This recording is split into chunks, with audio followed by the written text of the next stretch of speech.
कि किस तरह प्रभु यीशु ने उस भविष्यवाणी को पूरा किया जो बहुत लंबे समय से इज़राइल के इतिहास में की गई थी, और इसका इंतजार सारे यहूदी न केवल इज़राइल में दुनिया भर में कर रहे थे। और प्रभु यीशु ने अपने आप को प्रकट किया कि हाँ, जिसका इंतजार तुम्हें था वो मैं ही हूं। अभी तक 3.5 साल लगभग प्रभु सेवा कर चुके हैं। ये कोई पहली बार नहीं था उन्होंने अपने आप को प्रकट किया, लेकिन इन 3.5 सालों में भी कितने यहूदियों ने, शास्त्रियों ने, फरीसियों ने, ये शास्त्री फरीसी भी यहूदी हैं जाति से, ये शास्त्री और फरीसी, सदूकी, एसेनी, ये कुछ उनके ग्रुप्स हैं जिनके वे मेंबर्स हैं, और थोड़े थोड़े उनके मतों में अंतर है। जैसे कोई पुनरुत्थान में विश्वास करता है, कोई मजाक उड़ाता है। तो यीशु के पास भी ऐसे आए। हम आगे जब चलेंगे तो इन सारी बातों पर देखेंगे। तो उनको मसीह का इंतजार था, फिर भी मसीह जब उनके सामने था, बहुत कम लोगों ने इस बात को पहचाना कि हाँ, तू ही मसीह है। उन्होंने अपने चेलों से भी पूछा कि लोग क्या कहते हैं। कोई कहता है यूहन्ना, कोई कहता है एलिया, फिर तुम क्या कहते हो। तो पतरस का जो अंगीकार था वो कलीसिया की बुनियाद बन गया कि तू जीवते परमेश्वर का पुत्र मसीह है। प्रभु ने कहा तू पत्थर है, मतलब पतरस है, और इस पत्थर पर, तू पतरस है और इस पत्थर पर मैं अपनी कलीसिया बनाऊंगा। पतरस व्यक्ति के रूप में पत्थर नहीं, कुछ लोग ऐसा भी मानते हैं, लेकिन पतरस ने जो बात कही थी, जो अंगीकार किया था, वो एक पत्थर है। और किसी भी घर की बुनियाद का जो सबसे पहले डाला, हमें तो गांव से ही देखा कि बुनियाद, ऊपर घर चाहे कच्चा क्यों ना हो, बुनियाद में लोग पत्थर ही रखते हैं, तो वो घर मजबूत बनेगा। तो हमारे आत्मिक घर की बुनियाद भी हमारा अपना अंगीकार है। और जब यीशु यरूशलेम में प्रवेश करते हैं और उनका फोकस यरूशलेम का मंदिर है, कोई पॉलिटिकल सेंटर नहीं। मैं सोच रहा था अगर राजा के रूप में आ रहा है, स्वागत भी हो रहा है, तो सीधा हेरोदेस के महल में क्यों नहीं चला गया। गधे को उधर ही मोड़ लेते, हेरोदेस के महल में चला जाता, वहां भी हलचल मच जाती, हेरोदेस शायद डर जाता। लोग कहते राजा की जय जयकार तो हो ही रही है, ये आ गया यहूदियों का राजा। हेरोदेस सेना को आदेश देता, भाई जाओ भाई, मेरे यहां रहते हुए दूसरा कौन आ गया है। इस हेरोदेस ने यूहन्ना बपतिस्मा देने वाले का सर कटवा चुका है। वो उसका बाप था जो यीशु को मरवाना चाहता था, ये बेटा है जिसने यूहन्ना का सर कटवाया। तो ये यीशु को भी छोड़ने वाला नहीं, उसकी कुर्सी को कोई भी खतरा पैदा होगा वो सामना करेंगे, उनके पास सेना है सब।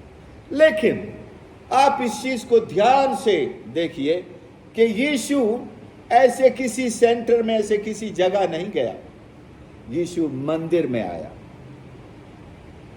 किसी ने कहा अगर किसी देश की वास्तविक तरक्की को देखना है तो उनके बाजारों में, दुकानों में, ट्रेड सेंटर में यहां न जाइए।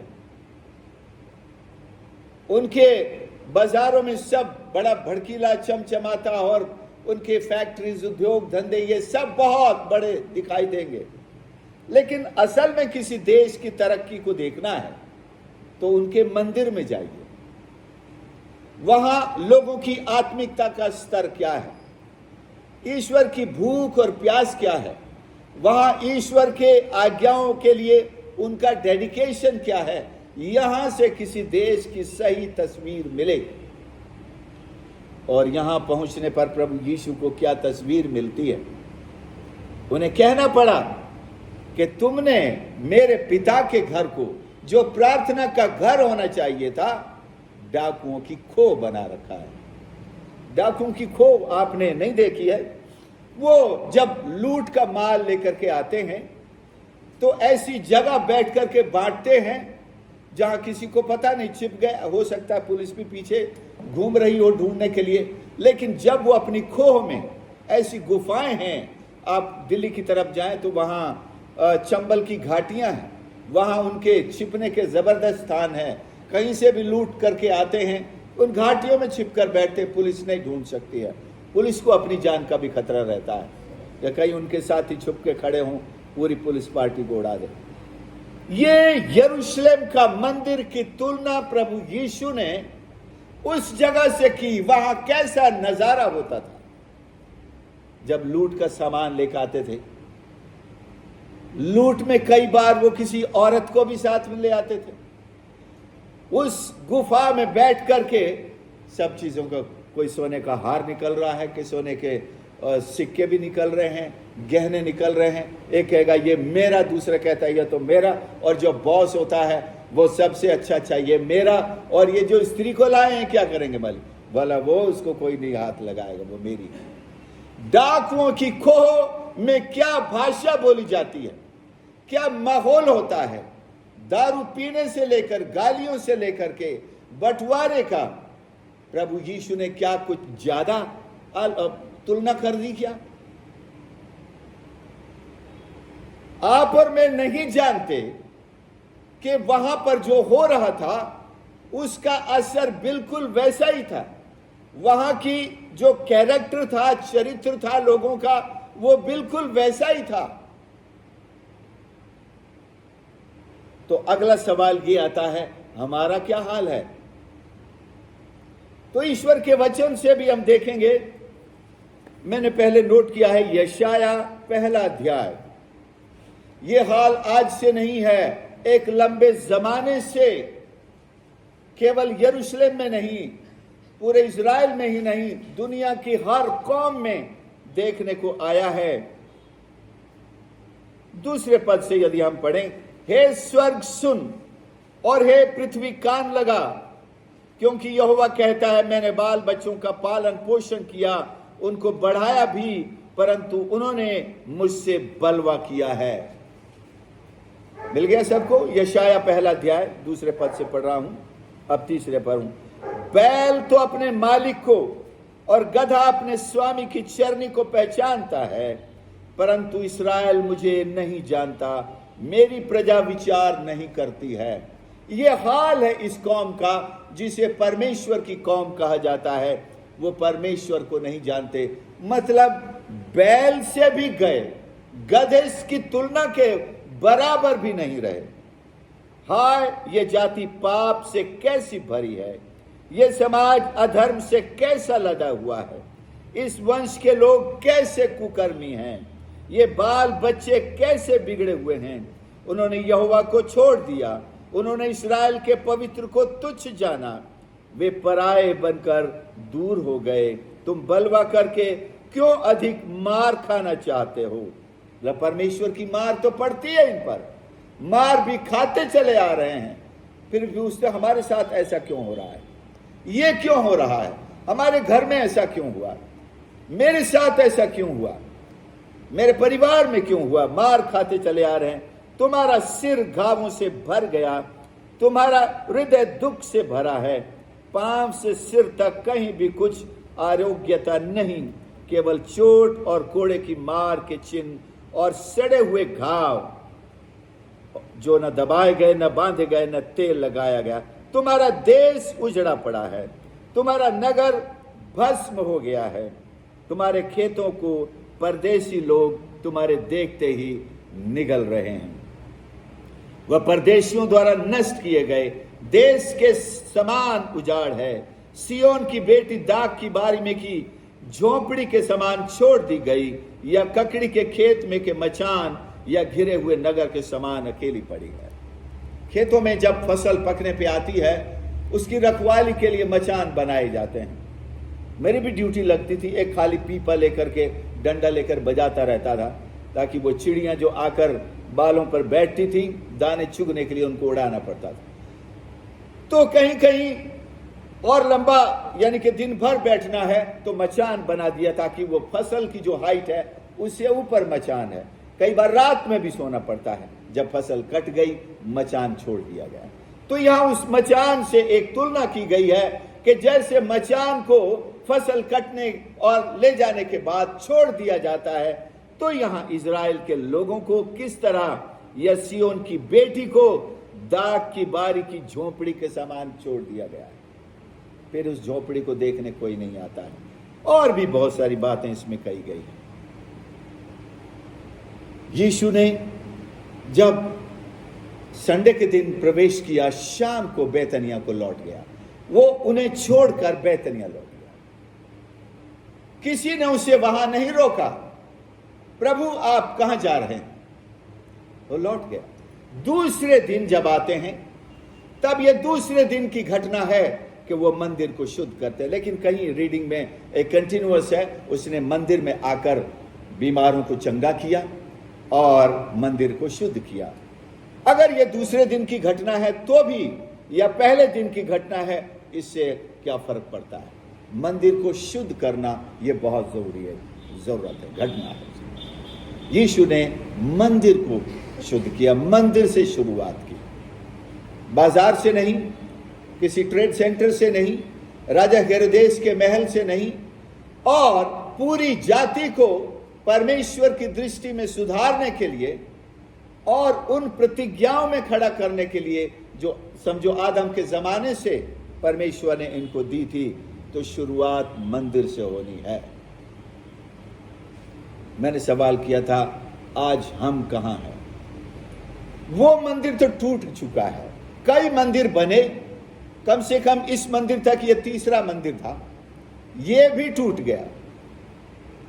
इसके बाद भी बना और अभी एक और बनेगा, चौथा समझो, जिसमें ख्रिस्त विरोधी आकर के बैठेगा, अपनी मूर्ति लगाएगा, अपने को ईश्वर घोषित कर देगा।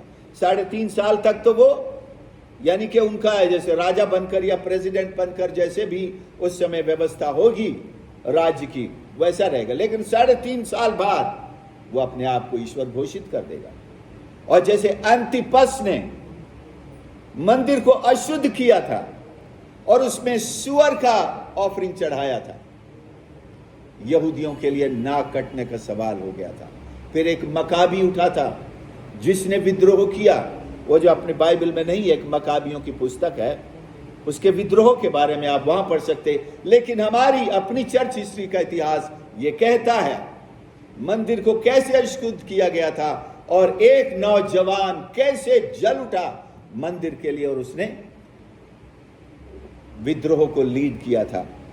मंदिर को नष्ट करना यह लंबे समय से होता आया है। नबूकदनेस्सर ने किया, उसके बाद यीशु के बाद रोमी गवर्नर जो जनरल था टाइटस, उसने किया, फिर एंटी क्राइस्ट भी करेगा। और एक, अगर बाइबल की किताबों को ध्यान से पढ़ेंगे, एक 5वां मंदिर और है जो प्रकाशित वाक्य में जिसके बारे में आप पढ़ेंगे, जो 1000 साल का जब यीशु का राज्य होगा उसमें आपको दिखाई देगा। और फिर यह है कि परमेश्वर का मंदिर तो हम हैं। प्रभु को आज इन 4 दीवारियों से ज्यादा मतलब आपके और मेरे जीवन से है। ये तो हमारे इकट्ठा होने की जगह है, इसको तो हम भी संभाल लेंगे, पंखे लगा लेंगे, सफाई कर लेंगे, कुर्सियां लगा लेंगे, सबसे कहेंगे आ जाओ। लेकिन जो हमारा हृदय है, जो परमेश्वर का सिंहासन है, जो उसकी सीट है, अगर वहां पर गंदगी है, अगर वहां पर ये जो हमने जितनी सारी लिस्ट पढ़ी ये चीजें हैं, प्रभु यीशु ने कहा, किसी ने पूछा आपके चेले बिना हाथ धोए भोजन कर रहे हैं। प्रभु ने कहा जो बाहर से अंदर जाता है वो अशुद्ध नहीं करता, जो अंदर से हृदय से निकलता है, अंदर से माने हृदय से निकलता है, वो अर्थात गंदे विचार, व्यभिचार और इस प्रकार के न जाने वो सारे बुरे विचार पैदा होते ही इंसान को अशुद्ध कर देते हैं, उसके हृदय को, सारे जीवन को। और ये विचार जब पैदा होते हैं और ये बड़े जल्दी इच्छा का रूप लेने लगते हैं, और ये इच्छा जब और स्ट्रांग होती जाती है तो ये अभिलाषा बन जाती है, लालसा बन जाती है। तो लालसा ज्यादा स्ट्रांग है, लालसा बन जाती है, और लालसा फिर पाप को जन्म देती है। जब आदमी उस इच्छा को पूरा करने के लिए अपने आप को समर्पित कर देता है, नहीं ये तो मुझे चाहिए, तो फिर वो पाप को जन्म देती है वो इच्छा, और इंसान पाप में गिर जाता है। तो इस तरह से अपने हृदय को जांचने की जरूरत है। आज यीशु हमारे हृदय में है, जितनों ने उसे ग्रहण किया है उन सब के हृदयों में यीशु का निवास है, और हम उससे यही मिल सकते हैं। अब हमें 1 साल आज के दिन का इंतजार करने की आवश्यकता नहीं, न पाम संडे का इंतजार करने की आवश्यकता है, न अगले दिन मंदिर को शुद्ध करने का ये संदेश सुनने की आवश्यकता। हम रोज प्रभु से अपने ही हृदय के मंदिर में मुलाकात कर सकते हैं, प्रभु की आवाज सुन सकते हैं। उसकी आवाज यहां से, उसके वचन से हमसे बात करती है कि अपने को शुद्ध करो। और उसे शुद्धिकरण के लिए अब मैं अगर आपको दूसरा इतिहास 29 अध्याय में ले चलूं, मंदिर के शुद्धिकरण के लिए एक राजा जैसे ही कुर्सी पर बैठा, उसको भी सबसे पहले पॉलिटिक्स को क्लीन करने से पहले देश की नैतिकता को, देश के धार्मिक स्टैंडर्ड को क्लीन करना ज्यादा उचित समझा उसने। 29 दूसरा इतिहास, जब हिजकिय्याह राज्य करने लगा तब वो 25 वर्ष का था, 29 वर्ष तक यरूशलेम में राज्य करता रहा। अब तीसरे पद पे आ जाएं। राज्य के पहले वर्ष के पहले महीने उसने यहोवा के भवन के द्वार खुलवा दिए, यानी कि उसके द्वार बंद थे। पिछले राजाओं का हाल बहुत बुरा था, देश में मूर्ति पूजा बहुत बढ़ गई थी, यहोवा का मंदिर टूटा पड़ा है, द्वार बंद पड़े हैं, धूप बत्ती नहीं जलाई जाती, कोई वहां देखने नहीं जाता, मूसा की व्यवस्था नहीं पढ़ी जाती। उसने द्वार खुलवा दिए, उसकी मरम्मत भी करवाई। उसने याजकों लेवियों को ले आकर पूर्व के चौक में इकट्ठा किया, उनसे कहा, कहने लगा, हे लेवियों मेरी सुनो, अब अपने को पवित्र करो और पूर्वजों के परमेश्वर यहोवा के भवन को पवित्र करो। भवन को पवित्र करने से पहले लेवियों और याजकों को खुद को पवित्र करना था। हम कहते हैं ना, चर्च में थोड़ा काम है, कर आओ, तो बोलेगा मैं नहाने जा रहा था, अच्छा रहना, बाद में नहाऊंगा, पहले मैं चर्च का काम करके आता हूं, बाद में नहाऊंगा। लेकिन यहां ये नहीं चलता, आपको नहा धो के पवित्र होके परमेश्वर के मंदिर में प्रवेश करना है। यह बड़ी खतरनाक जगह है। अगर पापों में मुलव्विस रहते हुए परमेश्वर के पवित्र स्थान में प्रवेश किया, भले वो टूटा पड़ा है, कैसा भी पड़ा है, वो परमेश्वर का अपनाया हुआ स्थान है, कहीं ऐसा ना हो कोई दुर्घटना हो जाए। ऐसी दुर्घटना होती थी जहां परमेश्वर की उपस्थिति होती थी, लोग जानवरों को भी पास नहीं आने देते थे, जानवर भी मर जाएंगे। मूसा से कहते थे तू ही बात कर, हम तो दूर खड़े हैं, आप ही आके हमको बता देना। अब ऐसा ना करना कि कल आप घर में बैठे और दूसरे से कहें आप ही जाओ, मैसेज सुन के आओ, हमको बता देना। आप खुद आइए, वो खतरा नहीं है यहाँ पे। अगर वो खतरा पैदा हुआ तो जहां कहीं भी होंगे आप, क्योंकि परमेश्वर आपके हृदय में रहता है, वो खतरा आपके साथ ही है। इसलिए आपको जहां कहीं भी हैं, हमें अपने जीवन को यीशु के सामने समर्पित करना, उन सारे ऐसे बुरे विचारों से, बुरी भावनाओं से, बुरी कल्पनाओं से, बुरे सपनों से, बुरी योजनाओं से, षड्यंत्रों से, और अगर कुछ कर्म भी कर बैठे हो तो उनसे सबसे तौबा करनी है। और अब ये इन्होंने तो कितने सारे बैल बछड़े चढ़ाए। अगर 20 पद से आगे पढ़ें, पवित्र स्थान और यहूदा के निमित्त 7 बछड़े, 7 मेढ़े, 7 भेड़ के बच्चे और पाप बलि के लिए 7 बकरे ले आए, और हारून की संतान के लेवियों को आज्ञा दी, इन सब को यहोवा की वेदी पर चढ़ाएं। तो मंदिर को शुद्ध करने के लिए इतना सारा चढ़ावा लगता है। हो सकता है हम तो खाली हाथ चले आए, ऑफरिंग भी नहीं लाए होंगे, लेकिन चिंता न करें, एक QR कोड यहाँ प्रिंट करवा देंगे प्रभु के दास। आजकल मोबाइल से सारा। प्रभु के भवन में आते समय परमेश्वर को भेंट चढ़ाना एक अत्यंत आवश्यक हिस्सा माना जाता था। परमेश्वर को कोई खाली हाथ, बाइबल में लिखा, छूछे हाथ मुंह दिखाने की हिम्मत नहीं कर सकता था, नहीं तो अपने शरीर से गहने उतार कर भेंट करने पड़ जाते थे। खाली हाथ कोई ईश्वर के सामने नहीं आता था। लेकिन हम तो धन्यवाद लेकर आए हैं प्रभु, धन्यवाद का कटोरा उठाकर, इससे बड़ा और क्या। ठीक है, प्रभु भी कहेगा जाओ खुश रहो, पर आप मांग तो कुछ और रहे हैं, कुछ और भौतिक आशीषें मांग रहे हैं। खैर, इतना सारा सामान उसमें लगता था।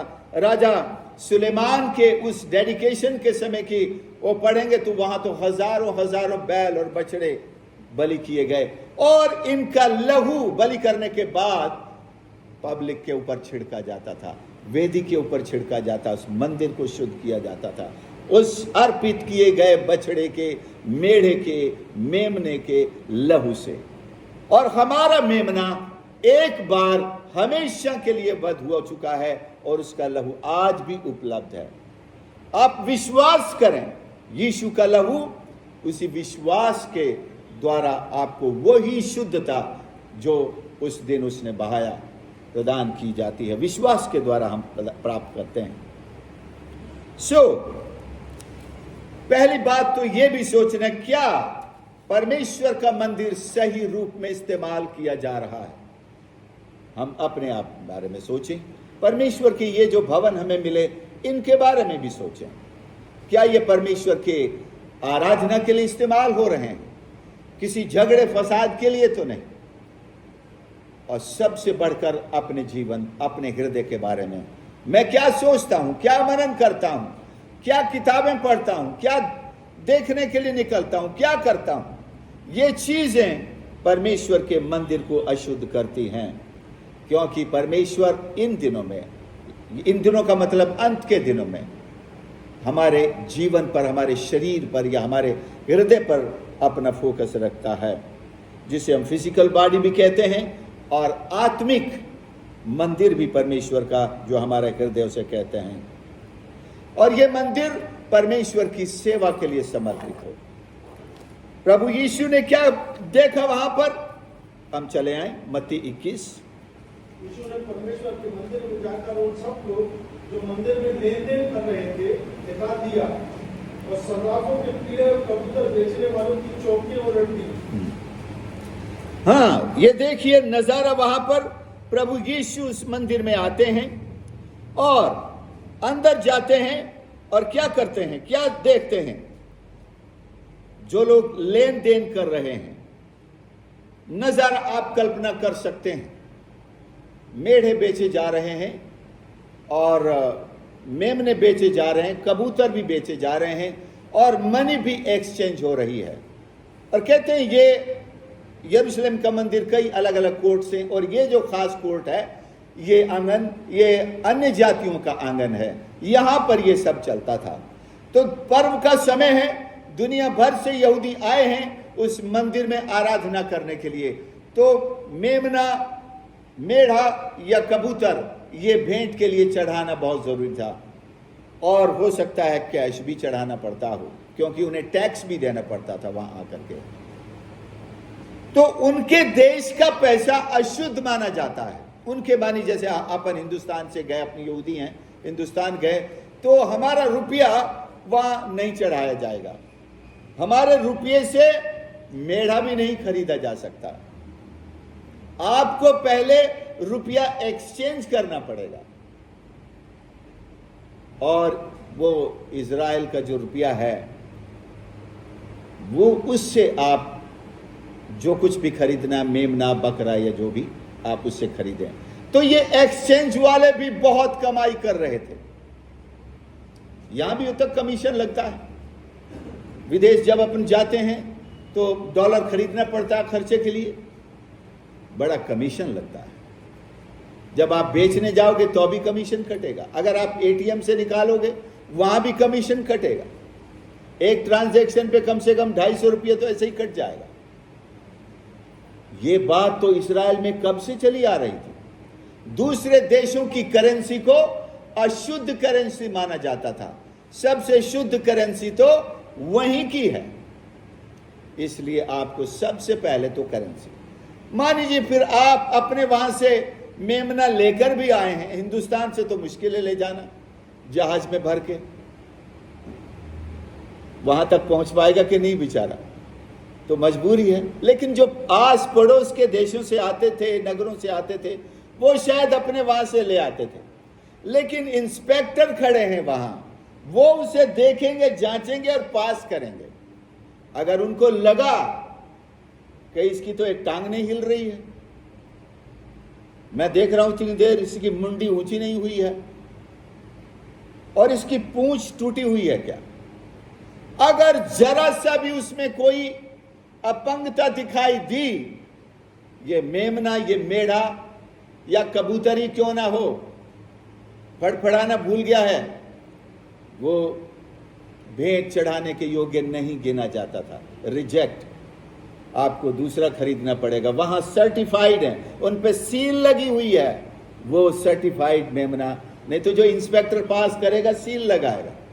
या तो हो सकता है रिश्वतखोरी भी, अगर ये सब हो रहा तो ये भी चलता होगा, अरे लगा दो भैया, हम तो लेके आए, अब कहाँ से खरीदेंगे, एक सील लगा दो ना, थोड़ा ले दे के चला लेगा। तो शायद ये भी चलता होगा कि इंस्पेक्टर की सील लग गई और वेदी पर वहाँ ले जाते हुए याजक देखता, हाँ सील लगी हुई है, ठीक है, उसने चढ़ा दिया, भले 2 पैर टूटे हुए क्यों ना हो, उसको पता है तुमको भी हिस्सा मिल जाएगा। परमेश्वर के मंदिर में भी इस तरह के ये सारे अशुद्ध काम हो रहे थे। प्रभु यीशु ने जो देखा और मेमनों की, मिमियाने की आवाज सुनी, कबूतरों की भी आवाज सुनी, और पैसा एक्सचेंज करने वाले एजेंट जो आने वाले लोगों को पकड़ पकड़ के ला रहे हैं, यहां से लोग, एक ही नहीं कई बैठे, हमारे यहां से 10% कमीशन, कोई कह रहा 5%, कोई कह रहा 20%, तो भाई सबसे कम जहां होगा वहां चलेंगे। तो ये एजेंट घसीट के पकड़ के ले आते हैं, यहां से लो, यहां सबसे कम कमीशन है। तो ये एजेंटों की आवाज बस स्टैंड पे बस में सवारियों को चढ़ाने के लिए कैसे चिल्लाते रहते हैं, ये सारी आवाजें वहां आ रही थी। तो ये क्या एक मंदिर का नजारा है। प्रभु यीशु बहुत दुखी हुए, उन्होंने कहा, लिखा है कि परमेश्वर का मंदिर जो पिता का घर, ये प्रार्थना का घर कहलाएगा, तुमने इसे डाकुओं की खो बना रखा। ये यीशु का गुस्सा भी कहते हैं कुछ लोग, लेकिन ये उसकी जलन थी, ये ज़ील थी जो उसे इतना उभार रही थी कि यहां क्या हो रहा है, क्या होना चाहिए था और क्या हो रहा है। प्रभु यीशु को बड़ा क्रोध आया और उस जलन में उसने उन सारे बकरों को भी बाहर निकालना शुरू किया, और जो पैसा चेंज कर रहे थे उनकी टेबल्स उलट दी, और कबूतर जो बेच रहे थे उनकी चौकियां, और उनसे कहा इन्हें यहां से बाहर ले जाओ। सबको खदेड़ना शुरू कर दिया, कोड़ा बना करके। यूहन्ना के दूसरे अध्याय में हम पहली बार सुनते हैं, शायद वो भी इसी घटना से या इसी समय की घटना मानते हैं कुछ लोग, या कुछ विद्वान कहते हैं 1 नहीं 2 बार प्रभु ने ऐसा किया। लेकिन हो सकता है ये एक ही घटना है, लेकिन वहां बहुत पहले बता दी गई है, और यहां बाकी सिनाप्टिक सुसमाचार लेखकों ने एक साथ बता दिया इस घटना के तुरंत बाद जो यरूशलेम में उसका प्रवेश होता है। वहां भी यूहन्ना 2 में भी यीशु ने मंदिर को शुद्ध किया है। सो प्रियो, आज भी यीशु वचन के कोड़े के द्वारा आपको और मुझको, क्योंकि हम उसके मंदिर हैं, आज भी परमेश्वर को आपके जीवन के बारे में उतनी ही जलन है कि इस हृदय से परमेश्वर के वचन की पुकार आनी चाहिए, हमारे होठों से परमेश्वर की स्तुति की आवाज आनी चाहिए, लेकिन गालियों की बौछार सुनाई देती हो। अगर कह रहा हूं, हो सकता है ये सारे पवित्र संत लोग हैं, कोई एक आध भी अगर इनमें ऐसा हो जिसके मुंह से ईश्वर की प्रशंसा के बजाय गालियां निकलती हैं, तो वो मंदिर नहीं, डाकुओं की खो है। अंदर यीशु नहीं, डाकू बैठे हुए हैं। हमें इन डाकुओं को निकालना होगा, पहचानना होगा, उन्हें बाहर का रास्ता दिखाना होगा और अपने आप को यीशु के लहू से शुद्ध करना होगा। बहुत जरूरी है, नहीं तो हमारी पहचान मिट जाएगी। जैसा हमने पढ़ा, गधा भी अपने मालिक के चरनी को बैल भी चरनी को पहचानता है, गधा भी अपने मालिक को पहचानता है, लेकिन हम अपने सृष्टिकर्ता को भूल गए। सारा इस्राएल एक नहीं, अनेक बार अपने सृष्टिकर्ता को भूला है। आप क्या सोचते हैं, आज वो जानते हैं? आज भी जो बड़ा परसेंटेज है यहूदियों का, यही हाल है। वो यीशु को नहीं जानते हैं, जानना नहीं चाहते हैं। मैं YouTube पर एक देख रहा था, एक यहूदी कह रहा है, अगर यीशु आज दोबारा यरूशलेम में आ जाए तो हम आज भी उसे क्रूस पे चढ़ा देंगे। 2000 सालों में भी नहीं सुधरे, उनकी आंखें नहीं खुली। वो कह रहा है अपनी जोश के साथ, अगर यीशु आज आ जाए तो हम आज ही क्रूस पे चढ़ा देंगे। लोगों में शैतान ने नफरत को, गुस्से को, परमेश्वर के प्रति खिलाफत को, अज्ञानता को, बुराइयों को इतना गहराई तक प्रैक्टिकली भर रखा है कि लोग सोचते हैं यही उनका जीवन है और यही सच्चाई है और इसी में उनको आगे बढ़ना और इसी के लिए उनको मरना भी है और मर रहे हैं। मंदिर ईश्वर की सेवा के लिए होता है, व्यापार के लिए नहीं होता है। इसलिए जैसे मैंने कहा, अगर किसी देश के स्तर को सही रूप में जांचना है तो उसके मंदिर को, आपने देखा विदेशी आक्रमण जब भी हुए वो मंदिरों पर, मस्जिदों पर, इन पर ही सबसे पहले, देश पर कब्जे से पहले मंदिरों पर कब्जा करते, ताकि यहां से लोगों की आस्था को कुचला जाए, उनकी आइडियोलॉजी को नष्ट किया जाए, उनके चरित्र को नष्ट किया जाए, उनके विश्वास को मिट्टी में मिलाया जाए। और हमारी जो आइडियोलॉजी है, अर्थात जो देश पर आक्रमण करने आया है, कब्जे में करने आया है, वो अपनी आइडियोलॉजी थोपता है। मैं उसको विश्वास नहीं कहता, आइडियोलॉजी कहता। विश्वास तो एक ही है, इफिसियों में जैसे लिखा है, विश्वास एक ही है, जो सच्चे परमेश्वर, त्रिएक परमेश्वर है, वही होता है। बाकी तो सब आइडियोलॉजीज हैं, विचारधाराएं हैं। चल रहे हैं लोग, उनके सहारे भी चल रहे हैं, सनातन के नारे लगते रहते हैं, ठीक है। और ये मंदिर एक प्रार्थना की जगह होना चाहिए था, लेकिन वहां प्रार्थना के बजाय कुछ और आवाजें सुनाई दे रही हैं। परमेश्वर आज भी मंदिर में विजिट करता है, पहली चीज आप इसे कह सकते हैं। वो मंदिर में आया, आज भी वो आपके दिल में आता है। हो सकता है हम महसूस नहीं करते, When did Jesus visit me?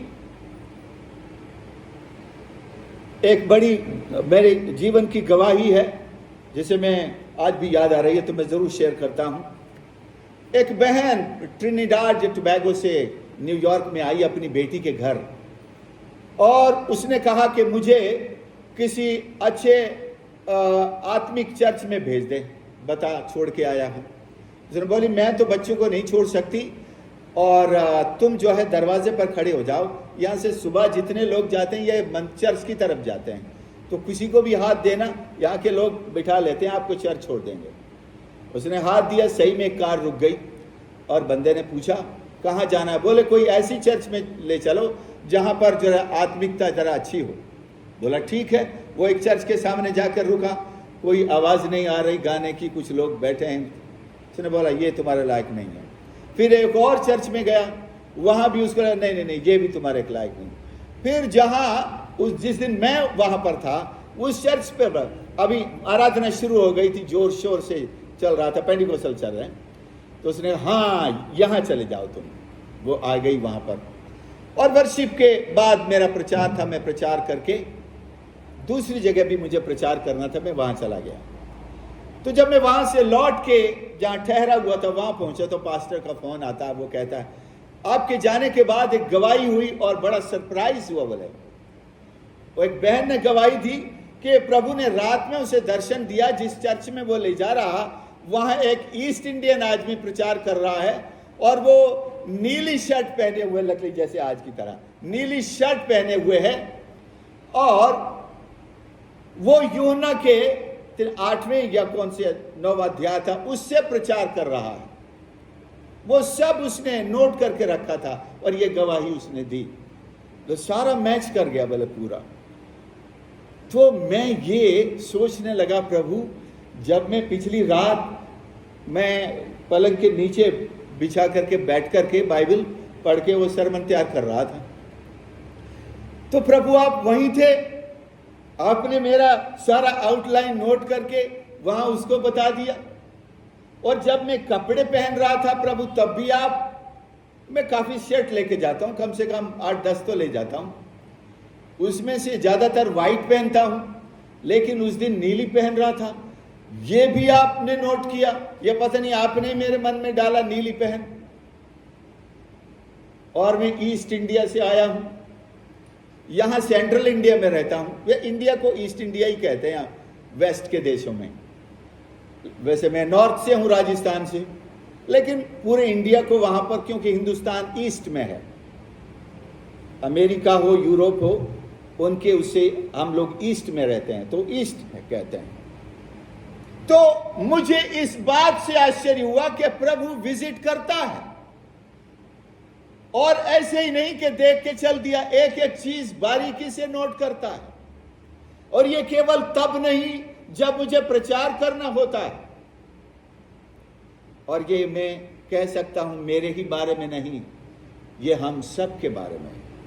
प्रभु जो हमारे अंदर रहता ही है हर समय, वो हमारे जीवन की हर एक्टिविटी को नोट करता है, पवित्र आत्मा के द्वारा हमारे मनों में भी डालता है।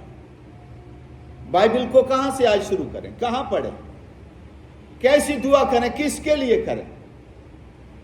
कई बार आपने खुद देखा होगा प्रार्थना करते समय आपको परमेश्वर बहुत इमोशनल कर देता है, रोने की हालत आ जाती है।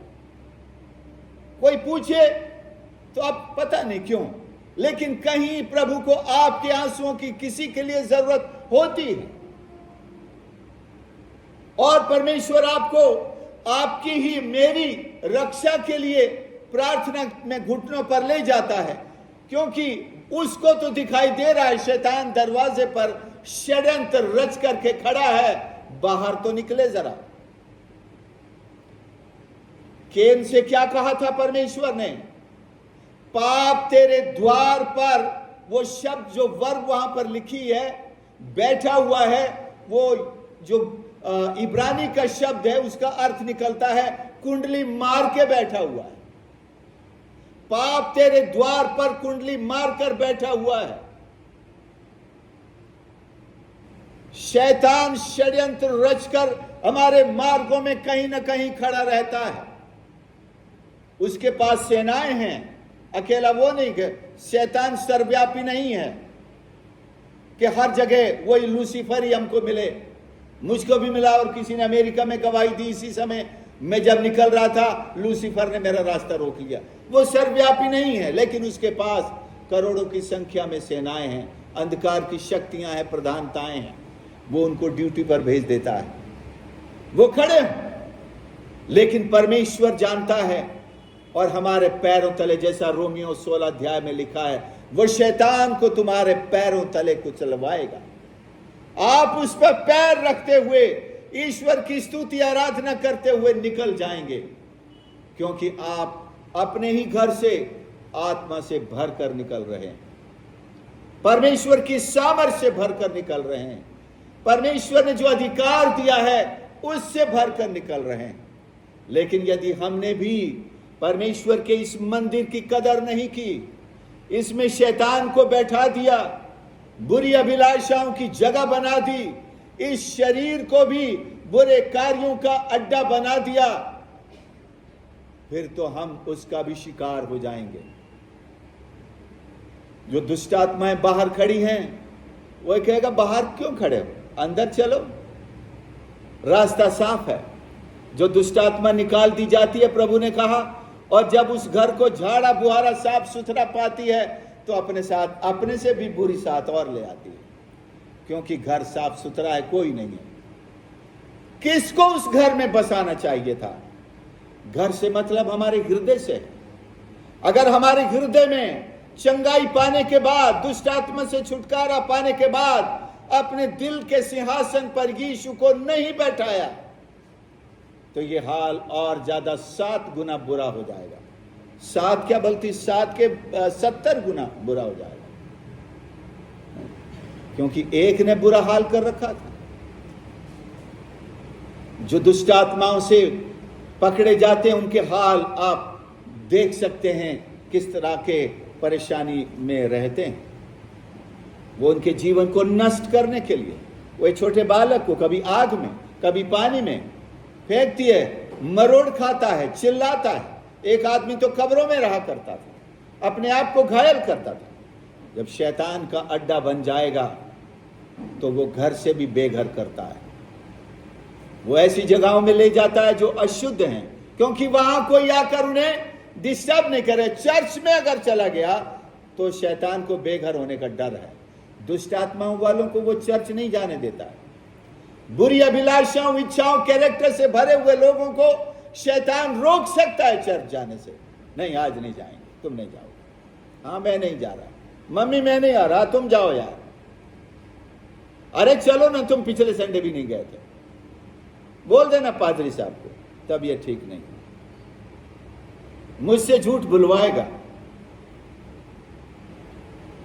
क्या करे बेचारी मम्मी, कितनी बार तो झूठ बोल चुकी है।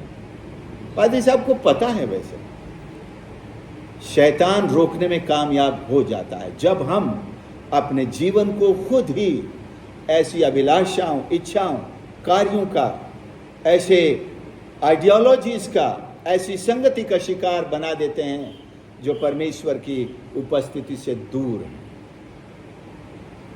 सो प्रियो, परमेश्वर ने आज हमारे जीवन पर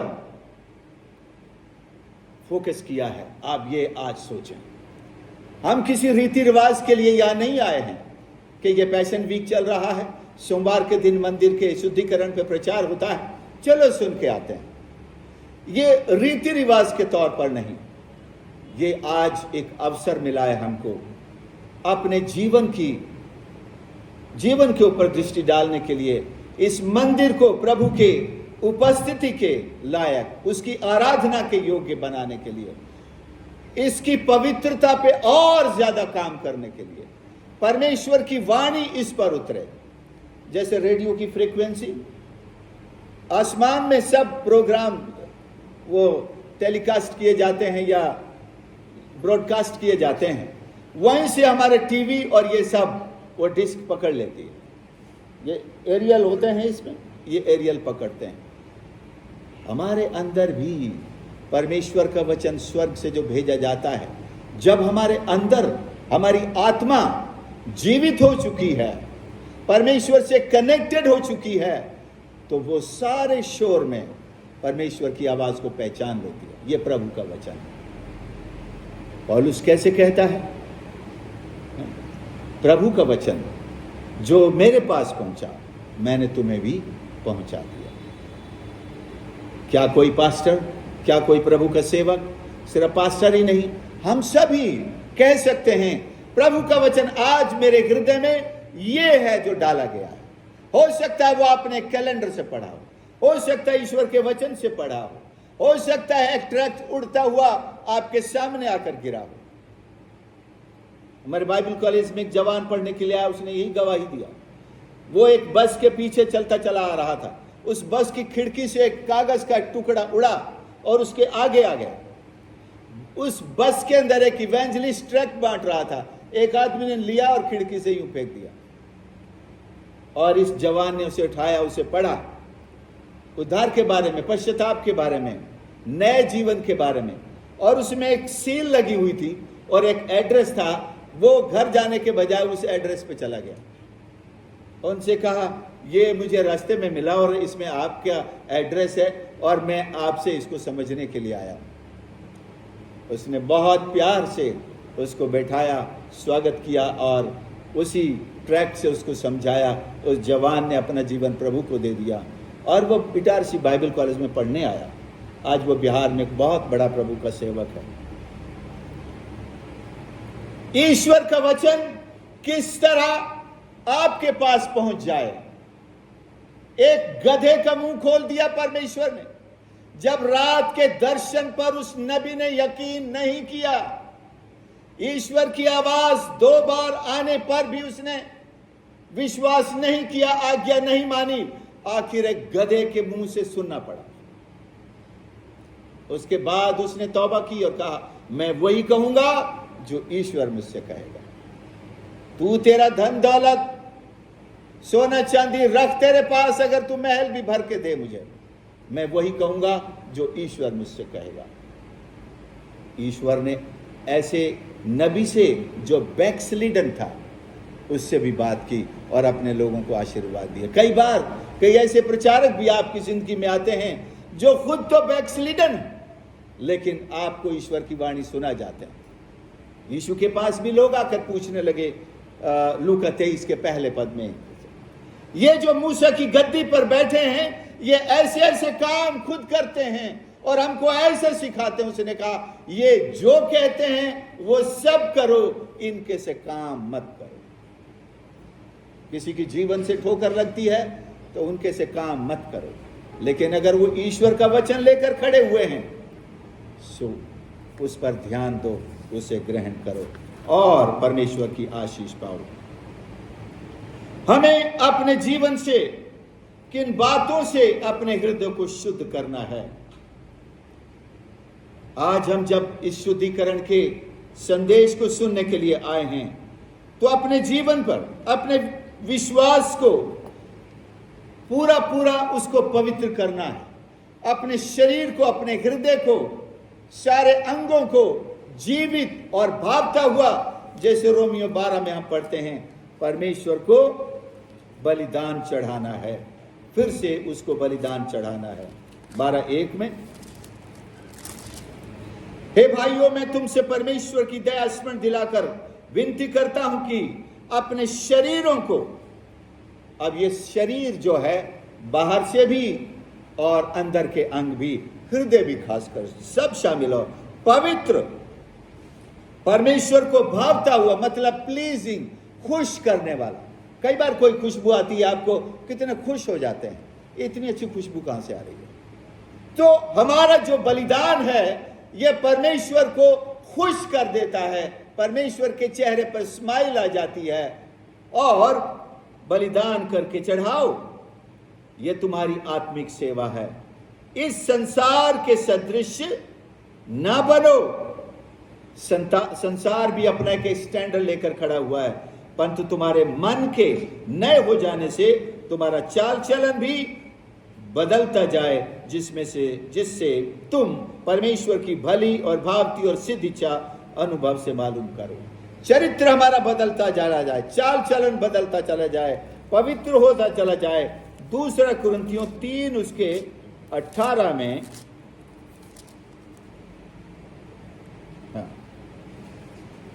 परंतु जब हम सबके उघाड़े चेहरे से प्रभु का प्रताप इस प्रकार प्रकट होता है, जिस प्रकार दर्पण में, तो प्रभु के द्वारा जो आत्मा है, हम उसी तेजस्वी रूप में अंश अंश करके बदलते जाते हैं। हम उसी तेजस्वी रूप में अंश अंश करके बदलते जाते हैं। अंश को गणित में डिग्री भी कहते हैं, तो डिग्रियां हैं भाई हमारे अंश अंश करके बदलने की। लेकिन 100% पहुंच हमको मिल चुकी है। ऐसा नहीं कि पहले 10% तक डिग्री खुली हो। We are open to change into the holiness of God 100%। लेकिन होता क्या है, हम 3 डिग्री चढ़ते हैं और फिर फिसल जाते हैं, फिर चढ़ते हैं 4 डिग्री तक चढ़ते हैं और फिर फिसल जाते हैं 1 डिग्री। लेकिन हमको पहुंच है कि हम 100 डिग्री तक पहुंच सकते हैं। यीशु ने इतना अनुग्रह हम पर किया है। मैं परमेश्वर का धन्यवाद करता हूं ज्यादा समय आपका नहीं लूंगा और अंत में ये कहना चाहता हूं कि आज की शाम हमारे लिए है, व्यक्तिगत रूप से आपके लिए है। यीशु आज इस भवन में आया है। यीशु आज आपके हृदय में फिर से आया है।